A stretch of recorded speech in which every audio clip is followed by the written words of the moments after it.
Jean-Michel Apathy s'explique enfin, face à Thierry Ardisson après avoir critiqué sa femme. L'année dernière, Jean-Michel Apathy avait mis Thierry Ardisson hors de lui. En cause ? Ses critiques envers la tenue de sa femme, Audrey Crespo-Mara, lors d'un JT de TF1. Les deux hommes se sont enfin expliqués. On pensait les deux hommes fâchés. Mais dimanche dernier, Thierry Ardisson a enfin pu affronter Jean-Michel Apathy, qui avait vivement critiqué sa femme, Audrey Crespo-Mara. Souvenez-vous, en août 2017, la journaliste évoquait dans le JT de 20h de TF1 les attentats, qui avaient fait de nombreuses victimes en Espagne. Sur le plateau, l'épouse de l'animateur de C8 portait une tenue rouge des plus banales, mais qui avait choqué le journaliste politique, qui s'était empressé de crier au scandale sur TWITR. Pas sûr que la robe rouge d'Audrey Crespo-Mara soit très adaptée à la sexualité ce soir, avait-il déclaré sur le réseau social. Loin de faire l'unanimité, l'ex-chroniqueur du Grand Journal avait été accusé de misogynie par de nombreux internautes. Mais c'était sans compter sur la réponse cinglante de Thierry Ardisson, très agacé qu'on s'en prenne au choix vestimentaire de sa femme.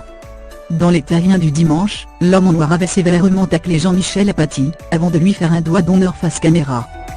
Un geste extrêmement déplacé auquel le journaliste avait répondu sur TWITR, avec une nouvelle provocation, à le petit macho. Il ne peut pas laisser sa femme régler ses comptes elle-même ? Vieille France et grossier en plus. On pensait donc qu'après cette passe d'armes, la guéguerre serait enfin finie entre Thierry Ardisson et Jean-Michel Apathy. Mais en janvier, ce dernier en avait remis une couche en lui faisant à son tour un doigt d'honneur. Un affrontement qui ne vole pas très haut, et qui a pris un nouveau tournant ce week-end. Dans les terriens du dimanche, Thierry Ardisson a enfin pu être confronté à Jean-Michel Apathy. Qu'est-ce qui vous a pris de TWITR pour désinguer une jeune journaliste qui portait une tenue rouge, a demandé le man noir, face au journaliste très gêné, qui a rétorqué, pour vous dire la vérité, quelquefois quand on fait un tweet, on se dit, à celui-ci peut susciter des réactions. D'autres fois, on n'imagine pas du tout, les réactions qu'il va susciter.